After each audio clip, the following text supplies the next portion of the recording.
Today on Vox, we have information on Hurricane Florence, President Trump, and more. Zach Byram will have your local weather, and Jay Standridge will have your sports. It's Football Friday, September 14th, 2018, and you're watching Vox News Today. Please stand for the pledge of the flag. I pledge allegiance to the flag of the United States of America and to the republic for which it stands, one nation, under God, indivisible, with liberty and justice for all.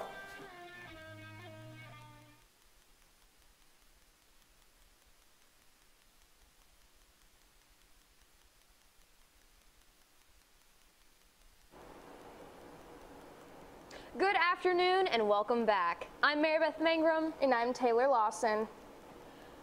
The Hamilton County Office of Emergency Management is opening their doors for Hurricane Florence evacuees. The shelter opened yesterday at the Brainerd Youth and Family Development Center, and they are accepting donations for the victims of the storm.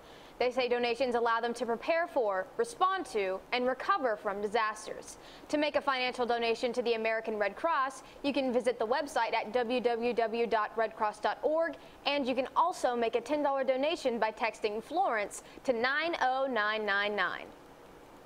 President Trump is facing backlash for his denial of Hurricane Maria's death toll. He falsely claimed in a tweet Wednesday that nearly 3,000 Americans in Puerto Rico did not die. CNN's Leila Santiago reports. 3,000 people did not die here. That number, just bad politics. False claims from President Trump that are hard to hear for Puerto Ricans still recovering from Hurricane Maria last year. The victims nor the people of Puerto Rico deserve to have their pain questioned. This has been a long process. As you know, we didn't have a lot of the resources. After the storm, Chef Jose Andres served hundreds of thousands of meals to shell-shocked communities. He says the president should be ashamed. His tweet only shows you his lack of empathy. I don't think he can speak because he didn't walk around the streets of Puerto Rico, showing up in San Juan and going to the places that were okay. This is not trying to understand the reality. What is your death count? True. 2 weeks after the storm, the death toll was low. 16 people certified. 16 people versus in the thousands. But a new study out of George Washington University found that 2,975 people in Puerto Rico died after Hurricane Maria, a number acknowledged by the Puerto Rican government. And I saw him get on the floor, and I couldn't do nothing to help him. Miriam Rodriguez's husband, Natalio, relied on this machine to breathe. When they lost power, he lost air. That wasn't a normal death.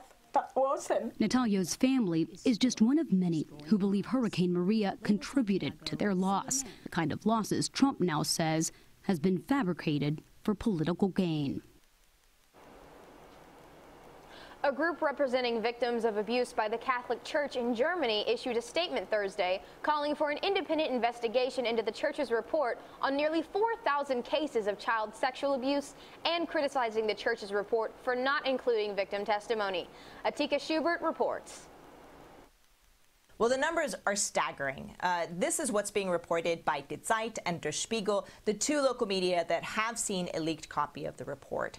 At least 3,700 victims, and that is a conservative estimate. More than 1,600 priests and clergy have been implicated. More than half of the victims are under the age of 13, many of them young boys. Now, this report was actually commissioned by the German Bishops' Conference. It took several years to compile, and it looks at specific cases between 1946 to 2014, so spanning several decades. We did call the Bishops' Conference for a response. They gave us a statement which says, in part, quote, "We know the extent of the sexual abuse. We are dismayed and ashamed." But that statement and the report itself are not good enough for some of the victims. Matthew Katch, who is himself a victim and a spokesperson for a group representing other victims, has pointed out several flaws in this report, specifically that investigators were not able to access the original files of the church. Instead, they looked at summaries compiled by individual dioceses. He also points out that the report does not include testimonials of the victims. It also does not name the perpetrators or others who may have helped to cover up in the abuse. All of which is why he put out a statement earlier in the day saying, quote, it is clear an organization of perpetrators and conspirators cannot reform itself. Now, on September 25th, the German Bishops' Conference will have their annual meeting, and that is when the full report will be made public. Atika Schubert, CNN, Berlin. All right, now let's send it over to Zach with your weather report. Hurricane Florence has made landfall. What is going on in affected areas? We'll find out after this break.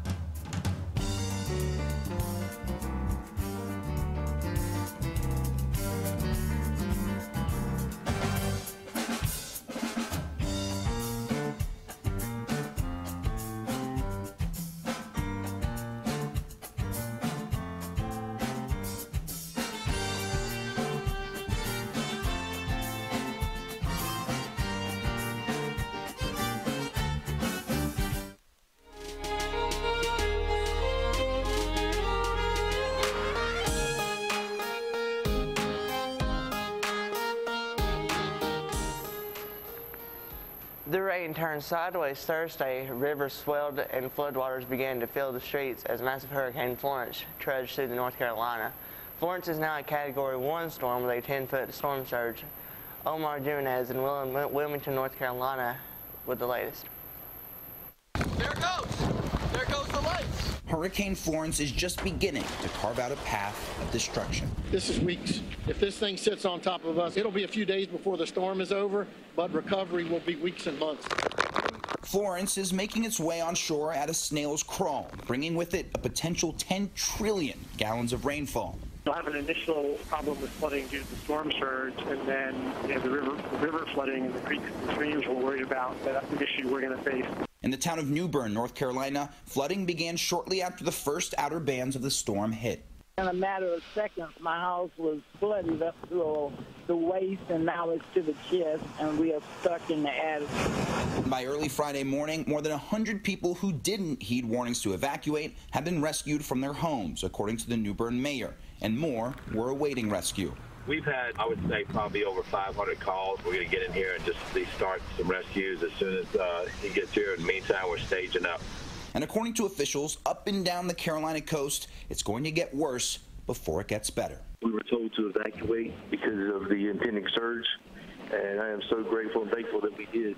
You can prep all you want, but you can't prep for something like this.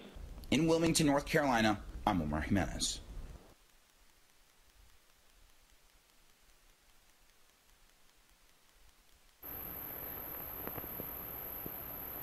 Thanks, Omar. Now let's take a look at your 7-day forecast.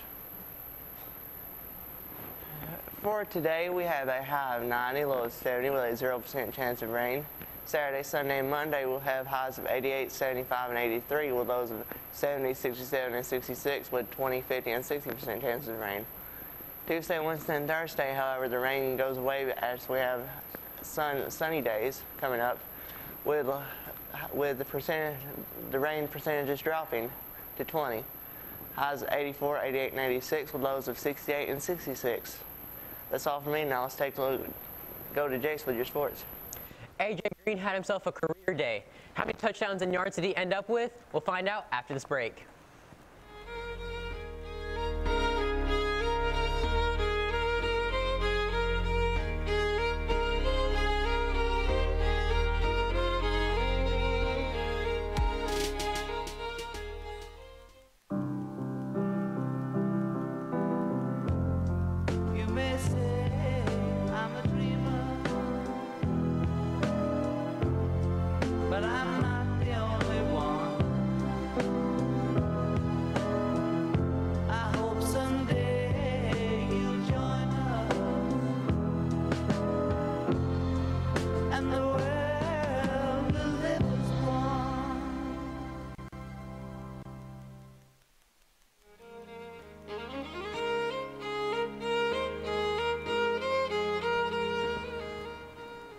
Welcome back. Let's get right into it. AJ Green and the Bengals took on the Baltimore Ravens. Green had himself a game with 3 touchdowns. If you have him on your fantasy team, you are in great shape because he scored at least 25 points for you. And here are the highlights of that game. That guy that A.J. Green was killing out there. Yeah, that's...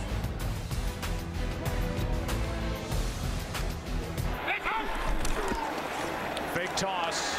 Dalton to his right, end zone. Touchdown, A.J. Green.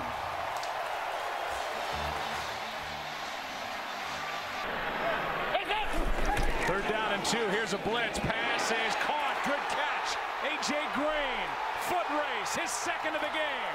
Touchdown, Bengals.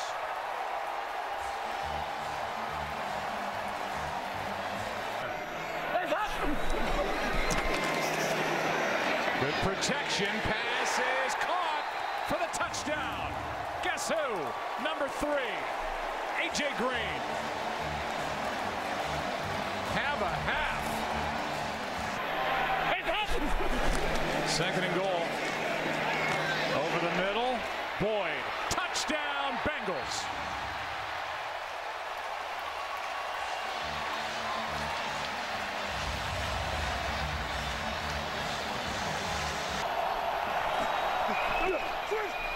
Flacco's in trouble. Finds his man for the touchdown, and that's Andrews.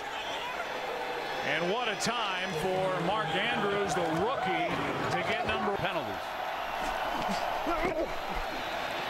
Second and 14 to the end zone. Pass is caught for the touchdown. John. Blitz. Flacco out to his right. Gets hit. Ball is out. Bengals have it.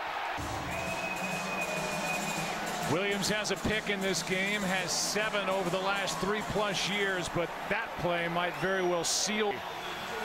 First it was Indianapolis, and now it's their divisional rival, the Baltimore Ravens.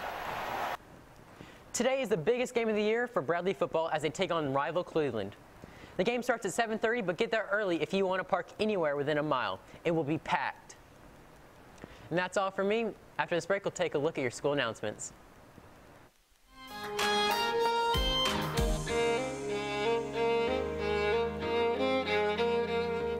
You can be the greatest, you can be the best, you can be the king come baying on your chest. You can beat the world, you can beat the war, you could talk to God, go banging on his door. You can throw your hands up, you can beat the clock, you can move a mountain, you can break rocks, you can be a master, don't wait for luck, dedicate yourself and you can find yourself. Stand in the Hall of Fame.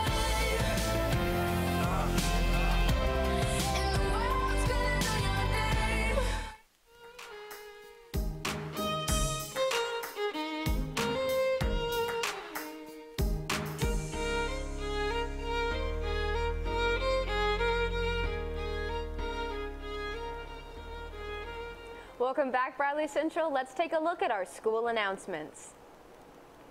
The free senior ACT retake will be on October 2nd. See your advisory teacher to sign up for the retake, and remember, the ACT is a graduation requirement.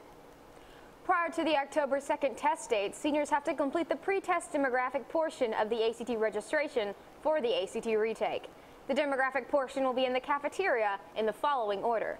Last names beginning with A through E will be on September 17th during first block, and they will be followed by last names F through L during second block. Also, last names beginning with M through R will be on September 18th during first block, and last names starting with S through Z will be in second block. Makeups will be on September 18th during advisory for all last names, and if you do not register, you will not be allowed to take the test. The Bradley versus Cleveland game is today at Cleveland High School. In preparation for today's game, today is Extreme Bradley Day. The theme for tonight's game is Blackout. Black t-shirts are on sale now in the Cave for $8. How would you like to see Miss Lindsay, Coach Guerin, Mr. McElhaney, or Mr. Shoemaker get pied in the face at the pep rally today? You can vote by donating any amount of money during lunch for the person you would like to see get pied in the face. The money raised will go to help Brandon O'Daniel and his family to help recover some costs incurred since Brandon's accident this summer. Mix 104.1 will be live streaming our pep rally today.